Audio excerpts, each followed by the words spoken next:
This episode is brought to you by BunnySlippers.com. Go to BunnySlippers.com in the show notes and learn how you can buy an awesome pair of those Highland cow slippers. They're so shaggy and they keep my feet warm in this breezy studio. You know what else is cool? FoundAtomClothing.com. Cool retro-looking t-shirts based off of designs found in your favorite cult films. I still always wear my Bad News Bears Chico Bail Bonds t-shirt. The orange sleeves are super cool. Kind of a yellowy orange. They're cool. I like them a lot. I got a couple of them, and I wear them all the time when I'm doing stuff. They used to be my formal shirts, and now they've turned into my woodworking shirts. But I wear them all the time still. And so can you at FoundAtomClothing.com. BunnySlippers.com too, if you're always going for that real genius, cool guy look that, what's-his-face did. Real Genius. That's a fun movie.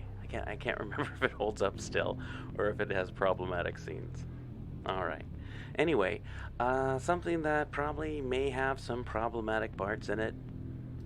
Ambrose Bierce's Devil's Dictionary. It was written in the late 19th century, so I don't think he was a creep in some ways, but there's other ways that, I don't know, time just kind of moves on, and that's kind of just like, ugh. So, I'm not an Ambrose Bierce apologist. If he says something that upsets you, you know what, it probably upsets me too.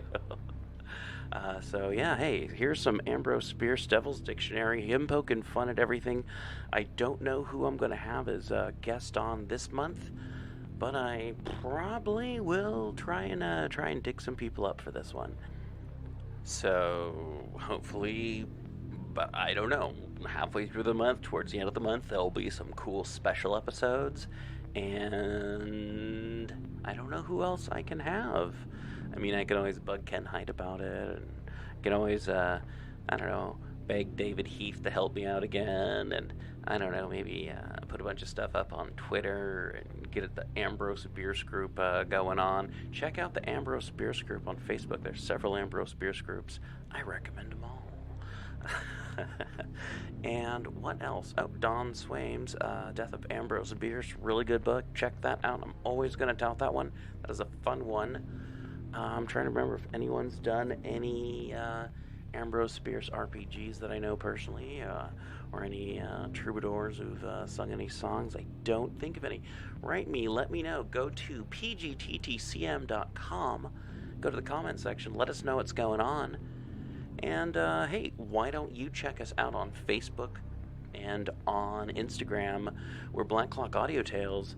And hey, wherever you're listening to us, give us a thumbs up, subscribe, let other people know that you like us, and enjoy the show. The Devil's Dictionary by Ambrose Bierce. The letter I. I is the first letter of the alphabet, the first word of the language, the first thought of the mind, the first object of affection. In grammar, it is a pronoun of the first person and singular number. Its plural is said to be we, but how there can be more than one myself is doubtless clearer to the grammarians than it is to the author of this incomparable dictionary. Conception of two myselfs is difficult, but fine. The frank yet graceful use of I distinguishes a good writer from a bad. The latter carries it with the manner of a thief trying to cloak his loot. Ichor, a noun, a fluid that serves the gods and goddesses in place of blood. Fair Venus, speared by Diomed, restrained the raging chief and said, "Behold, rash mortal, whom you've bled, your soul's stained white with ichor shed." By Mary Doak. Iconoclast, noun, a breaker of idols, the worshippers whereof are imperfectly gratified by the performance, and most strenuously protest that he unbuildeth, but doth not rectify, that he pulleth down, but pileth not up. For the poor things would have other idols in place of those he thwacketh upon the mallard and dispelleth. But the iconoclast saith, Ye shall have none at all, for ye need them not. And if the rebuilder fooleth round hereabout, behold, I will depress the head of him, and sit thereon till he squawk it. Close quote. Idiot, a noun. A member of a large and powerful tribe whose influence in human affairs has always been dominant and controlling. The idiot's activity is not confined to any special field of thought or action, but pervades and regulates the whole. He has the last word in everything. His decision is unappealable. He sets the fashions and opinion of taste, dictates the limitations of speech, and circumscribes conduct with a deadline. Idleness, noun. A model farm where the devil experiments with seeds of new sins and promotes the growth of staple vices. Ignoramus, noun. A person unacquainted with certain kinds of knowledge familiar to yourself, and having certain other kinds that you know nothing about. Dumble was a ignoramus. Mumble was for learning famous. Mumble said one day to Dumble, Ignorance should be more humble. Not a spark have you of knowledge that was got in any college. Dumble said to Mumble, Truly you're self-satisfied unduly. Of things in college I'm denied, a knowledge, you of all beside. By Borelli. Illuminati, a noun. A sect of Spanish heretics of the latter part of the 16th century, so called because they were lightweights. Contaciones Illuminati. Illustrious, an adjective. Suitably placed for shafts of malice, envy, and detraction. Imagination, a noun. A warehouse of facts, with poet and liar in joint ownership. Imbecility, a noun. A kind of divine inspiration, or sacred fire, affecting censorious critics of this dictionary. Immigrant, a noun. An unenlightened person who thinks one country better than another. Immodest, an adjective. Having a strong sense of one's own merit, coupled with a feeble conception of worth in others. There was once a man in Ispahan, ever and ever so long ago, and he had a head, the phrenologist said, that fitted him for a show. For his modesty's bump was so large a lump, nature, they said, had taken a freak, that its summit stood far above the wood of his hair, like a mountain peak. So modest a man in all Ispahan, over and over again they swore, so humble and meek, you would vainly seek, none ever was found before. Meanwhile the hump of that awful bump into the heavens contrived to get to so great a height that they called the white the man with the minaret. There wasn't a man in all Ispahan prouder or louder in praise of his chump. With a tireless tongue and a brazen lung, he bragged of that beautiful bump, till the Shah, in a rage, sent a trusty page bearing a sack and a bowstring too, and that gentle child explained as he smiled, a little present for you. The saddest man in all Ispahan sniffed at the gift, yet accepted the same. If I'd lived, said he, my humility had given me deathless fame. By Sucre Eufro. Immoral. Adjective. Inexpedient. Whatever in the long run, and with regard to the greater number of instances, men find to be generally inexpedient, comes to be considered wrong, wicked, immoral. If man's notions of right and wrong have any other basis than this of expediency, if they originated or could have originated in any other way, if actions have in themselves a moral character apart from, and nowise dependent on their consequences, then all philosophy is a lie, and reason a disorder of the mind. Immortality. Noun. A toy which people cry for, and on their knees apply for, dispute, contend, and lie for, and if allowed, would be right proud, eternally to die for. By G.J. Impale. Verb, transitive. In popular usage, to pierce with any weapon which remains fixed in the wound. This, however, is inaccurate. To impale is, properly, to put to death by thrusting an upright sharp stake into the body, the victim being left in a sitting position. This was a common mode of punishment among many of the nations of antiquity, and is still high in favor in China and other parts of Asia. Down to the beginning of the 15th century it was widely employed in churching heretics and schismatics.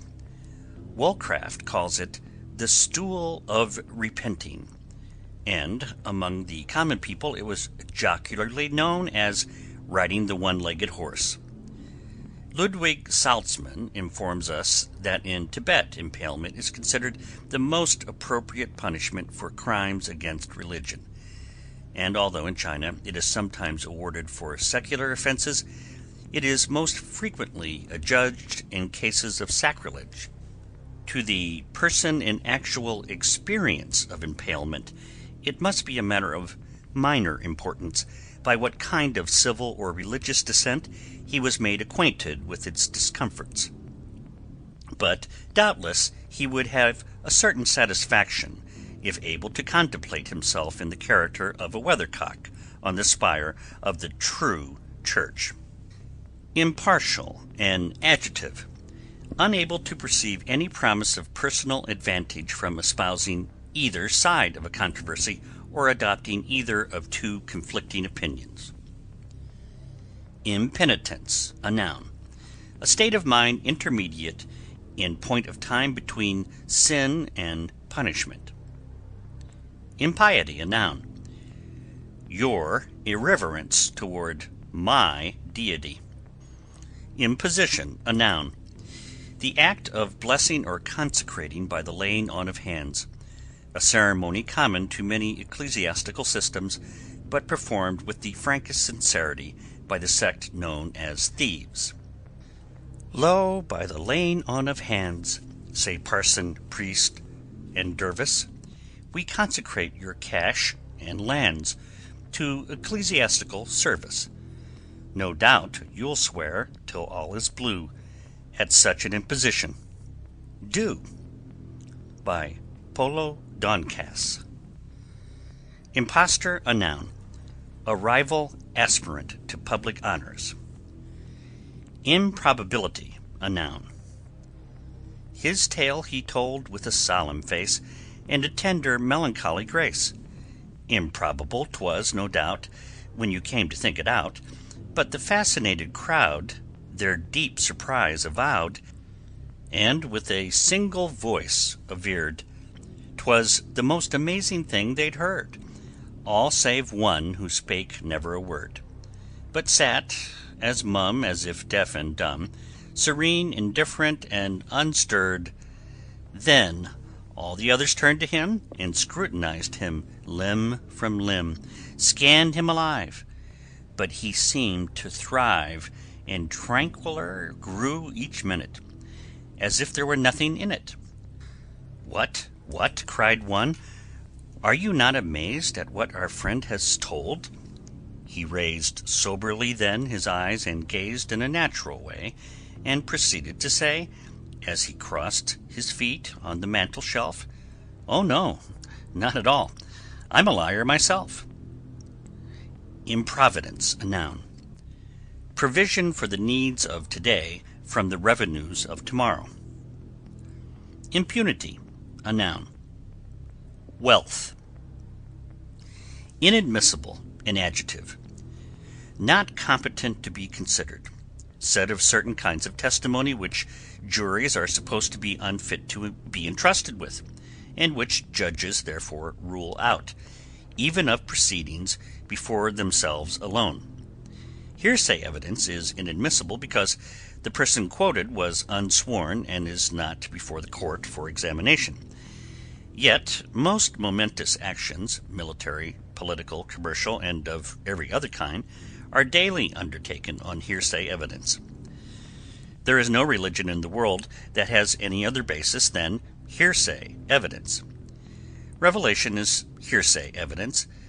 That the Scriptures are the Word of God, we have only the testimony of men long dead, whose identity is not clearly established, and who are not known to have been sworn in any sense.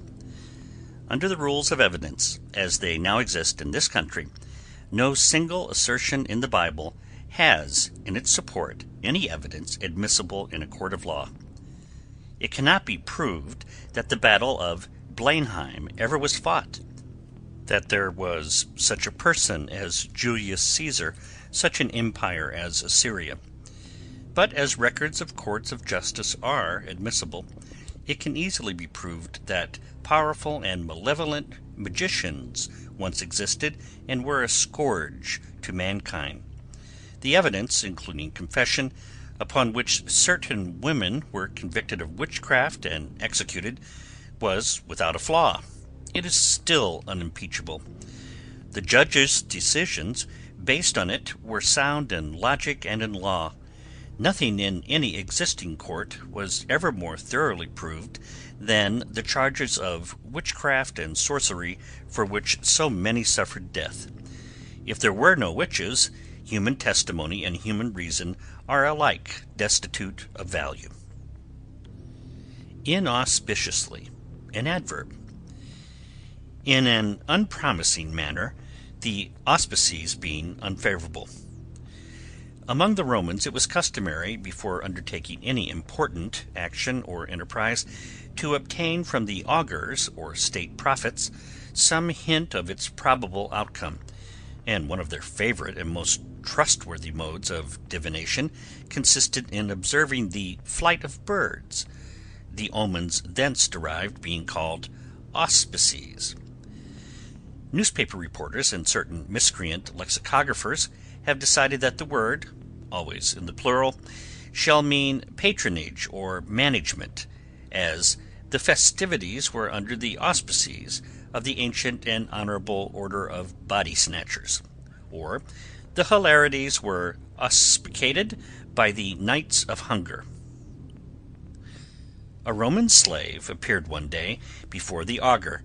"Tell me, pray, if," here the augur, smiling, made a checking gesture and displayed his open palm, which plainly itched, for visibly its surface twitched.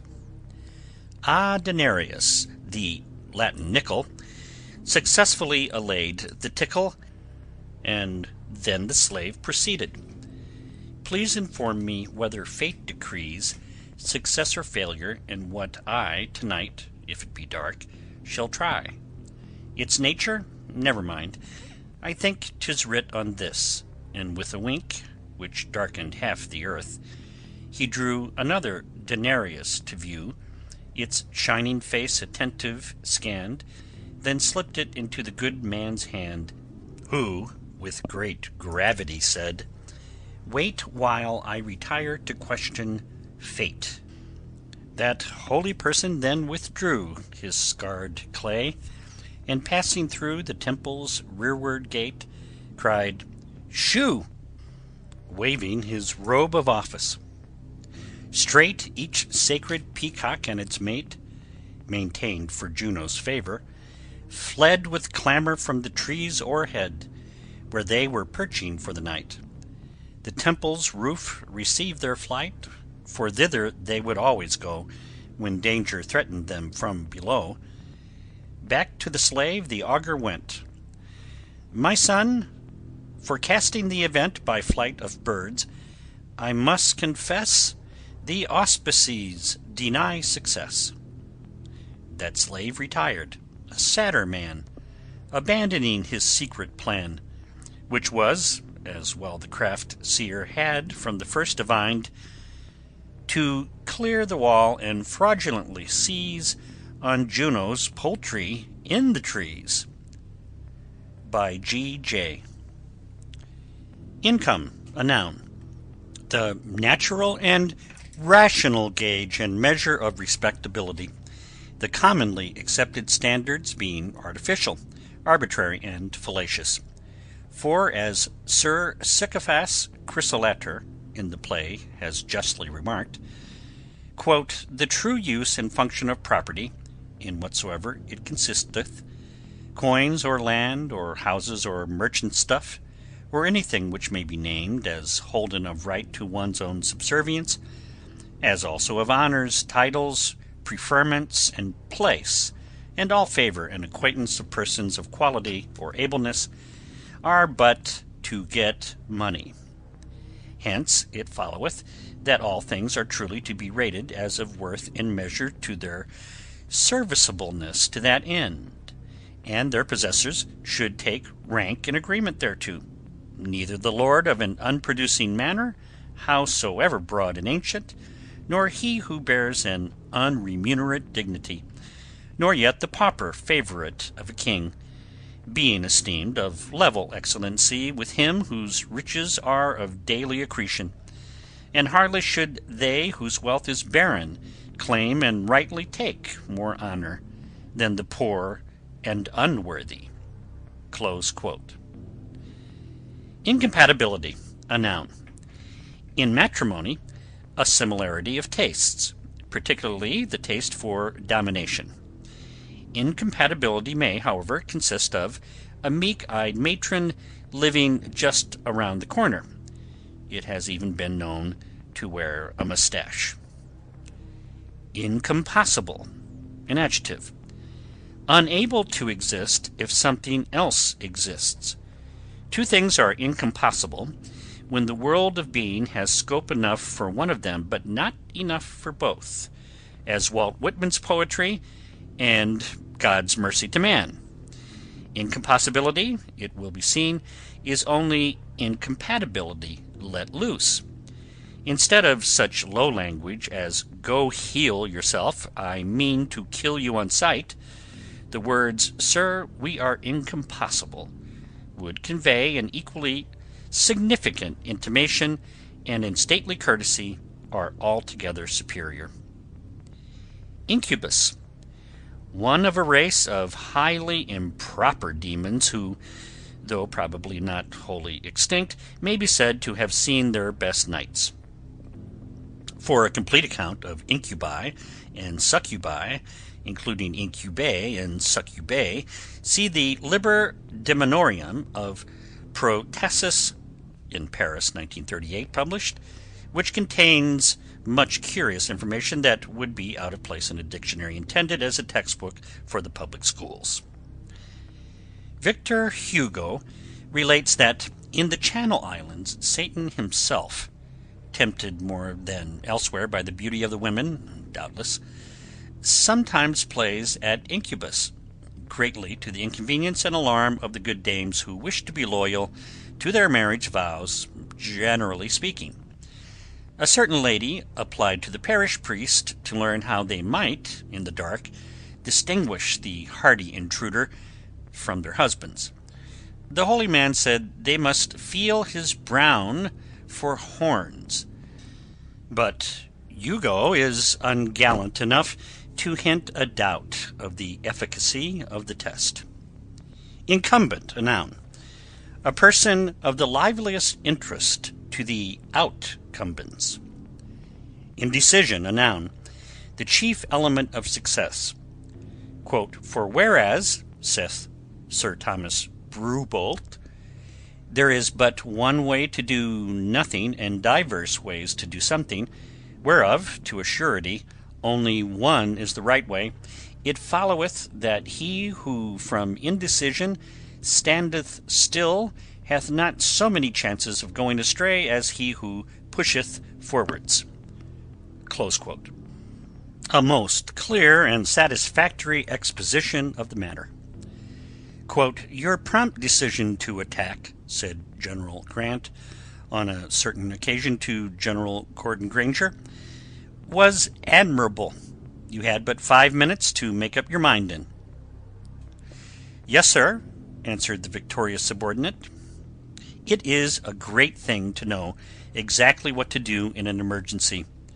When in doubt whether to attack or retreat, I never hesitate a moment. I toss up a copper. "Do you mean to say that's what you did this time?" "Yes, General, but for heaven's sake don't reprimand me. I disobeyed the coin."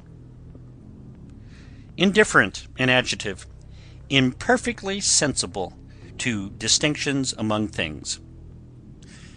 "You tiresome man," cried Indolencio's wife, "you've grown indifferent to all in life."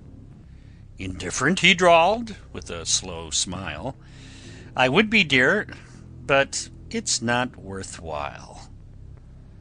Apuleius M. Gockel. Indigestion, a noun. A disease which the patient and his friends frequently mistake for deep religious conviction and concern for the salvation of mankind. As the simple red man of the western wild put it, with, it must be confessed, a certain force, "Plenty well, no pray. Big bellyache, heap God." Indiscretion, a noun. The guilt of woman. An expedient, an adjective. Not calculated to advance one's interests. Infancy, a noun. The period of our lives when, according to Wordsworth, heaven lies about us. The world begins lying about us pretty soon afterward. Inferiae, a noun. Latin. Among the Greeks and Romans, sacrifices for propitiation of the daimones, or souls of the dead heroes. For the pious ancients could not invent enough gods to satisfy their spiritual needs, and had to have a number of makeshift deities. Or, as a sailor might say, jury gods, which they made out of the most unpromising materials. It was while sacrificing a bullock to the spirit of Agamemnon that Leiades, a priest of Aulis, was favored with an audience of that illustrious warrior's shade, who prophetically recounted to him the birth of Christ and the triumph of Christianity, giving him also a rapid but tolerably complete review of events down to the reign of St. Louis. The narrative ended abruptly at the point, owing to the inconsiderate crowing of a cock, which compelled the ghosted king of men to scamper back to Hades.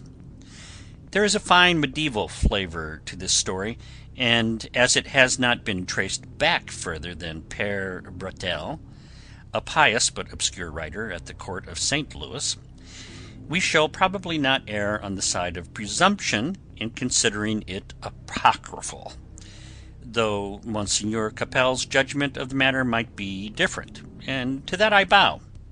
Wow. Infidel. Noun. In New York, one who does not believe in the Christian religion. In Constantinople, one who does. See Giaour. A kind of scoundrel, imperfectly reverent of and niggardly contributory to divines, ecclesiastics, popes, parsons, canons, monks, mullahs, voodoos, presbyters, hierophants, prelates, obeamen, abbeys, nuns, missionaries, exhorters, deacons, friars, hajis, high priests, muezzins, brahmins, medicine men, confessors, eminences, elders, primates, prebendaries, pilgrims, prophets, imams, beneficiaries, clerks, vicars, choral, archbishops, bishops, abbots, priors, preachers, padres, abbotesses, cailors, palmers, curates, patriarchs, bonzes, santons, beadsmen, canonesses, residentiaries, deaconesses, deans, subdeans, rural deans, abduls, charm sellers, archdeacons, hierarchs, class leaders, incumbents, capitulars, sheiks, talibans, postulants, scribes, gurus, presentors, beadles, fakers, sextons, reverences, revivalists, cenobites, perpetual curates, chaplains, mujos, readers, novices, vicars, pastors, rabbis, ulamas, lamas, sacristans, vergers, dervishes, lectors, church wardens, cardinals, prioresses, suffragans, acolytes, rectors, cures, sophies, muftis, and pum-pums. Influence, a noun. A visionary quo given in exchange for substantial quid in politics. Infallipsarian, a noun. One who ventures to believe that Adam need not have sinned unless he had a mind to, in opposition to the supralapsarians who hold that luckless person's fall was decreed from the beginning. Infralapsarians are sometimes called sublapsarians, without material effect upon the importance and lucidity of their views about Adam. Two theologues once, as they wended their way to chapel, engaged in colloquial fray, an earnest logomacy, bitter as gall, concerning poor Adam and what made him fall. "'Twas predestination," cried one, "for the Lord decreed he should fall of his own accord." "Not so. 'Twas free will," the other maintained, "which led him to choose what the Lord had ordained." So fierce and so fiery grew the debate that nothing but bloodshed their dungeon could sate. So off flew their cassocks and caps to the ground, and moved by the Spirit their hands went round. Ere either had proved his theology right, by winning, or even beginning, the fight, a grey old professor of Latin came by, a staff in his hand, and a scowl in his eye, and, learning the cause of their quarrel, for still as they clumsily sparred they disputed with skill of foreordination, freedom of will, cried, "Sirrahs, this reasonless warfare compose. Atwixt ye's no difference worthy of blows. The sects ye belong to, I'm ready to swear, ye wrongly interpret the names that they bear. You, infralapsarian, son of a clown, should only contend that Adam slipped down, while you supralapsarian pup, should nothing aver but that Adam slipped up.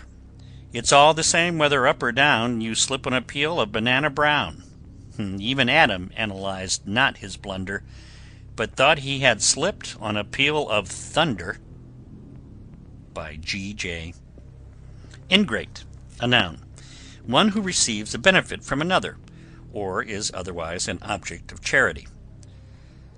"All men are ingrates," sneered the cynic. "Nay," the good philanthropist replied, "I did great service to a man one day, who never since has cursed me to repay, nor vilified." "Ho!" cried the cynic, "lead me to him straight. With veneration I am overcome, and fain would have his blessing." "Sad your fate, he cannot bless you, for I grieve to state this man is dumb." Ariel Selp. Injury, noun. An offense next in degree of enormity to a slight. Injustice, noun. A burden which all of those that we load upon others and carry ourselves is lightest in the hands and heaviest upon the back. Ink, noun. A villainous compound of tannagallate of iron, gum arabic, and water, chiefly used to facilitate the infection of idiocy and promote intellectual crime. The properties of ink are peculiar and contradictory. It may be used to make reputations and unmake them, to blacken them and to make them white, but it is most generally and acceptably employed as a mortar to bind together the stones of an edifice of fame, and as a whitewash to conceal afterward the rascal quality of the material. There are men called journalists who have established ink baths, which some persons pay money to get into, others to get out of. Not infrequently it occurs that a person who has paid to get in pays twice as much to get out. Innate, an adjective. Natural, inherent, as innate ideas, that is to say, ideas that we are born with, having had them previously imparted to us. The doctrine of innate ideas is one of the most admirable faiths of philosophy, being itself an innate idea and therefore inaccessible to disproof, though Locke foolishly supposed himself to have given it a black eye. Among innate ideas may be mentioned the belief in one's ability to conduct a newspaper, in the greatness of one's country, in the superiority of one's civilization, in the importance of one's personal affairs, and in the interesting nature of one's own diseases. Innards, a noun. The stomach, heart, soul, and other bowels. Many eminent investigators do not class the soul as an innard, but that acute observer and renowned authority, Dr. Gonzalez, is persuaded that the mysterious organ known as the spleen is nothing less than our important part. To the contrary, Professor Garrett P. Serviss holds that man's soul is that prolongation of his spinal marrow which forms the pith of his no-tail, and for demonstration of his faith points confidently to the fact that no-tailed animals have no souls. Concerning these two theories, it is best to suspend judgment by believing both. Inscription, a noun. Something written on another thing. Inscriptions are of many kinds, but mostly memorial, intended to commemorate the fame of some illustrious person and hand down to distant ages the record of his services and virtues. To this class of inscriptions belongs the name of John Smith, penciled on the Washington Monument. Following are examples of memorial inscriptions on tombstones. See epitaph. In the sky my soul is found, and my body in the ground. By and by my body'll rise to the spirit in the skies, soaring up to heaven's gate. 1878. Sacred to the memory of Jeremiah Tree. Cut down May 9th, 1862, aged 27 years, 4 months, and 12 days. Indigenous. Affliction sore long time she bore. Physicians was in vain, till death released the dear deceased, and left her a remain, gone to join Ananias in the regions of bliss. The clay that rests below this stone as Silas Wood was widely known. Now lying here, I ask what good it was to let me be S. Wood. O man, let not ambition trouble you, is the advice of Silas W. Richard Hayman of Heaven fell to earth January 20th, 1807, and had the dust brushed off him October 3rd, 1874. Insectivora, a noun. See, cries the chorus of admiring preachers, how Providence provides for all his creatures. His care, the gnat said, even the insect follows. For us he has provided wrens and swallows.